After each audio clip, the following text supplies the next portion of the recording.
दोस्तों, एक बार फिर से आपका आर्य प्राचीन सभ्यता एपीएस एकेडमी में आपका स्वागत है। मैं हूं आपका अपना सचिन कुमार। बड़ों को नमस्ते, छोटों को प्यार। आज हम किसी भी त्रिभुज का क्षेत्रफल निकालना सीखेंगे और किसी भी त्रिभुज का क्षेत्रफल हम 3 विधियों से निकालना सीखेंगे। तो आइए बिना कोई समय गंवाए हम शुरू करते हैं आज का अपना विषय, त्रिभुज का क्षेत्रफल।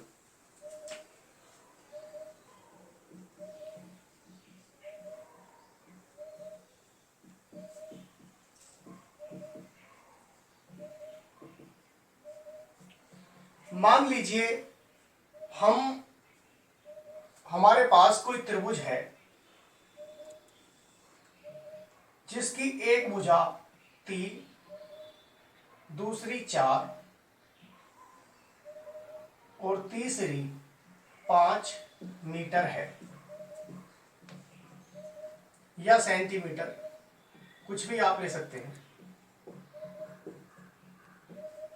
हम इस त्रिभुज का क्षेत्रफल या किसी भी त्रिभुज का क्षेत्रफल निकालने की आज 3 विधियों के बारे में डिस्कस करेंगे कि कोई भी यदि किसी परीक्षा में अलग अलग परीक्षाओं में त्रिभुज का क्षेत्रफल निकालने के लिए आता रहता है तो वो किस तरह से निकालें, आइए उसके बारे में डिस्कस करते हैं। हम 3 विधियों पर डिस्कस करेंगे, इसलिए हमने व्हाइट बोर्ड को 3 भागों में ही डिवाइड कर लिया है। यही त्रिभुज है, इसी त्रिभुज का क्षेत्रफल निकालने की दूसरी विधि और तीसरी विधि का मैं डिस्कस यहां पे और यहां पे करूंगा। अब भी चित्र यही है।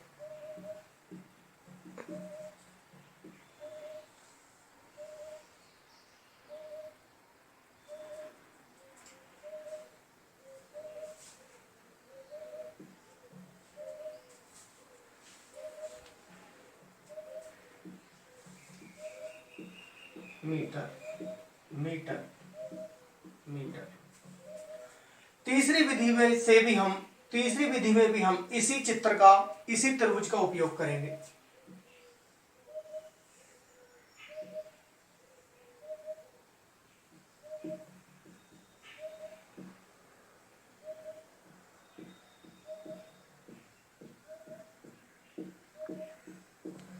सबसे पहले मैं उस विधि का वर्णन करूंगा। हम लोग पहले उस विधि को साथ में लेके चलेंगे जिसको हम बचपन से पढ़ के आए हैं कि किसी भी त्रिभुज का क्षेत्रफल जो होता है वो 1/2 आधार गुणा ऊंचाई।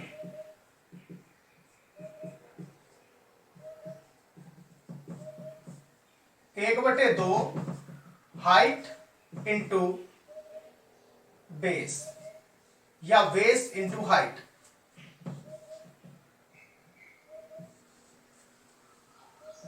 1/2 बेस कितना है, जैसा कि हम सब लोग जानते हैं कि ये आधार होता है, ये कर्ण होता है और ये ऊंचाई होती है। Hypotenuse, height, base. बेस कितना है 4 मीटर इंटू 4 मीटर। हाइट कितनी है 3 है। 2 2 जा 4, 3 2 जा 6, 1 मीटर। पहली विधि से इस त्रिभुज का क्षेत्रफल हमारा 6 वर्ग मीटर आया है, हमें 6 वर्ग मीटर प्राप्त हुआ है। अब दूसरी विधि पर हम डिस्कस कर लेते हैं। दूसरी विधि क्या है? दूसरी विधि में त्रिभुज का क्षेत्रफल होता है S minus A, S minus B, S minus C। हमें इस विधि से त्रिभुज का क्षेत्रफल निकालने के लिए S की आवश्यकता होगी। S क्या है अभी डिस्कस करते हैं। S होता है तीनों भुजाओं के योग का आधा। तीनों भुजाओं के योग का आधा कहलाता है S। सेमी पैरामीटर इसको कह सकते हैं, सेमी पैरामीटर या अर्ध परिमाप भी इसको कह सकते हैं। अर्ध परिमाप या सेमी पैरामीटर।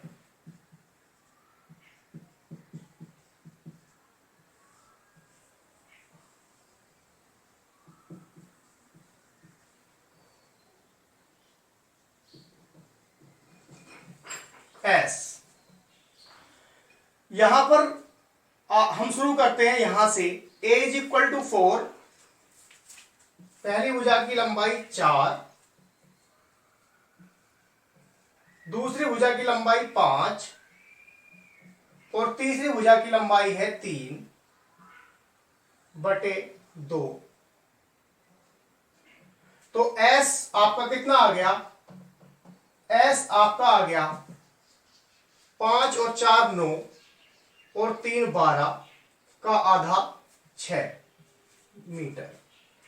आइए सूत्र पर चलते हैं। सूत्र में हमें s की वैल्यू मिल चुकी है, s का मान हमें प्राप्त हो चुका है। अब हम सूत्र में रखेंगे त्रिभुज का क्षेत्रफल,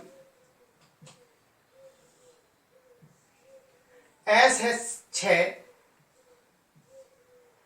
s ये माइनस है, s माइनस यानी कि s तो हमें मिल ही गया है 6, a का मान 4 है,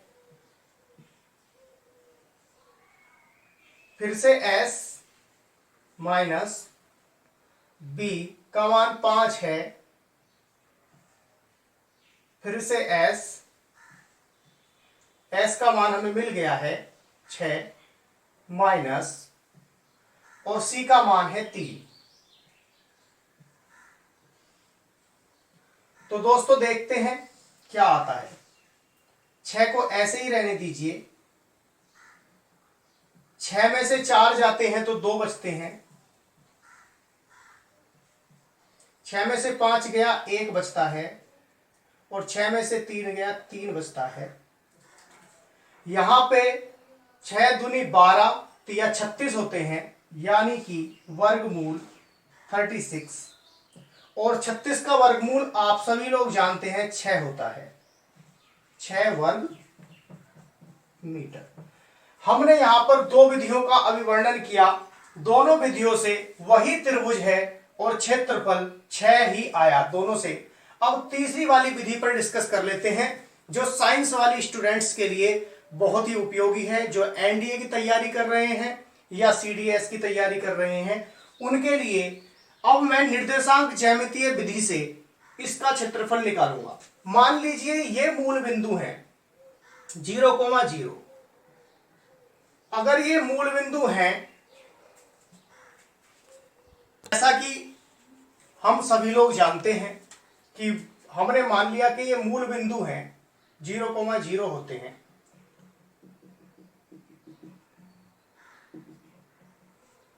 अब यहां से यहां तक जाने के लिए हमें 4 मीटर चलना पड़ा है। एक्स अक्ष पे चली गई दूरी को पहले लिखते हैं, वाई अक्ष पे हम चले ही नहीं हैं, तो इसके कोऑर्डिनेट हो गए 4,0।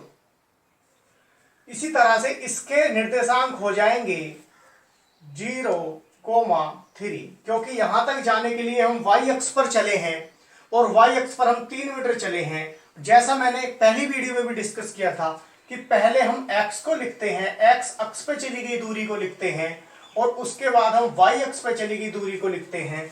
यहां हम चले ही नहीं थे, यहां मान लिया हम मूल बिंदु पर खड़े हैं, तो x भी 0 और y भी 0।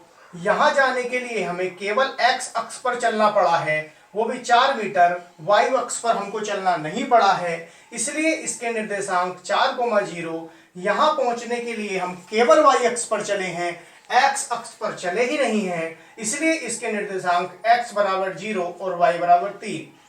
अब हम एक सूत्र आपने पढ़ा ही होगा, नहीं पढ़ा है तो मैं बता देता हूं कि 1/2 x, लिखने का तरीका भी आपको मैं हाथों हाथ ही बता देता हूं, अभी ही बता देता हूं कि अगर ये सूत्र आपको याद नहीं है तो इसको याद करने की सबसे आसान विधि क्या है।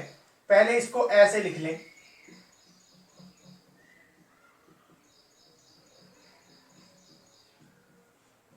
इस तरह से इसको लिख लें। यहां से 1 से शुरुआत करें, 1 के बाद 2 आता है और 2 के बाद 3, x1 हो गया, x2 हो गया, x3 हो गया, x2 के बाद 3 आता है और 3 के बाद 1, क्योंकि ऐसे सर्किल चलता है इसमें 1 2 3, 3 के बाद फिर 1, 1 के बाद फिर 2, 2 के बाद फिर 3, 3 के बाद फिर 1। x1 हो गया, x2 हो गया, ये हो गया x3, 3 के बाद हमें पता है 1 आएगा और 1 के बाद फिर 2 आएगा। या फिर इसको आप ऐसे भी याद कर सकते हैं इस सूत्र को कि 23 31 12। इस सूत्र को आप कई तरह से लिख सकते हैं। अगली वीडियो में मैं आपको यह सूत्र ही फाइंड आउट करके दिखाऊंगा कि ये सूत्र आता कहां से है, ये सूत्र आता कहां से है और ये सूत्र आता कहां से है। डेरिवेशन सबके किए जाएंगे, लेकिन फिलहाल हम बात कर रहे हैं त्रिभुज के क्षेत्रफल। एक ही त्रिभुज का क्षेत्रफल हम 3 विधियों से कैसे निकालें, अलग अलग विधियों से कैसे निकालें। देखिए, मान लेते हैं ये हो गया आपका x1 y1, ये हो गया आपका x2 y2 और ये हो गया मान लिया आपका x3 y3 का मान। शुरू करते हैं। 1/2 ऐसे ही रहेगा। x1 की वैल्यू 0 है। अब 0 से हम किसी की भी मल्टीप्लाई करें, किसी की भी गुणा करें, वो 0 ही बना लेता है। 0 से हम किसी की भी जब गुणा करते हैं तो 0 ही बन जाता है, बाकी कुछ करने की जरूरत ही नहीं है, ये सारा 0 हो गया। प्लस का चिन्ह ऐसे ही लगाएंगे। x2 का वैल्यू है 4, ब्रैकेट शुरू, y3 की वैल्यू है 3 और y1 की वैल्यू है 0।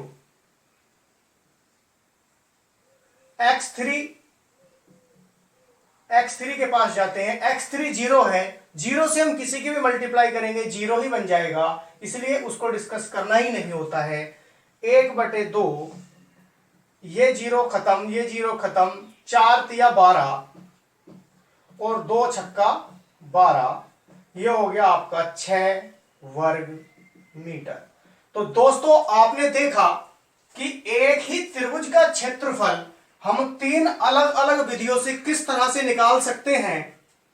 जो भी विधि आपको अच्छी लगे उससे आप कर सकते हैं। आपने सुना होगा कि रामानुजम अपने भारत के एक बहुत बड़े गणितज्ञ हुए थे, जो पढ़ने के लिए गए थे इंग्लैंड। एग्जाम में उन्होंने एक ही सवाल को कई कई प्रकार से किया और 100 में 105 नंबर उनके आए। 105 नंबर का नाम सुनकर आप चौंक गए होंगे कि 100 में 105 कैसे आ सकते हैं। तो ये व्यवस्था थी उस यूनिवर्सिटी में कि टीचर यदि किसी बच्चे से प्रसन्न है तो वो उसको 5 नंबर अपनी तरफ से दे सकता था। कई सारे प्रश्नों को उन्होंने कई कई विधियों से किया था, इसलिए उनको 5 नंबर अपनी तरफ से दिया गया। पूरे में पूरे नंबर उनके थे ही, इस तरह से उनके 105 नंबर हो गए थे। तो मैं उम्मीद करता हूं कि आपको ये वीडियो बहुत ही अच्छा लगा होगा, या अगर आप इसमें कोई कंफ्यूजन है या कुछ पूछना चाहते हैं तो कमेंट बॉक्स में आपका हमेशा स्वागत रहेगा। आपसे एक अनुरोध है कि मैं ज्यादा बड़ा यूट्यूबर तो हूं नहीं, कोई ज्यादा बड़ा मेरा चैनल भी नहीं है, अभी जल्द ही में मैंने शुरुआत की है।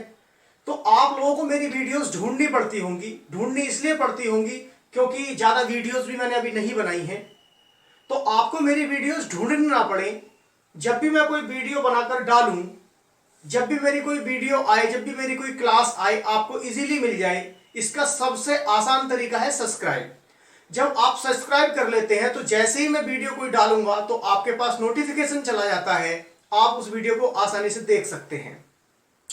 तो हमने आज त्रिभुज का क्षेत्रफल 3 अलग अलग विधियों से निकाला है। पहली विधि से भी 6 वर्ग मीटर आया, दूसरी से भी 6 वर्ग मीटर आया, तीसरी से भी 6 वर्ग मीटर आया। कोई सी भी विधि से आप अपने तरीके से निकाल सकते हैं। और अगली वीडियो में मैं डिस्कस करूंगा सूत्र फाइंड आउट करना, फार्मूले फाइंड आउट करना, कैसे फाइंड आउट किए जाते हैं।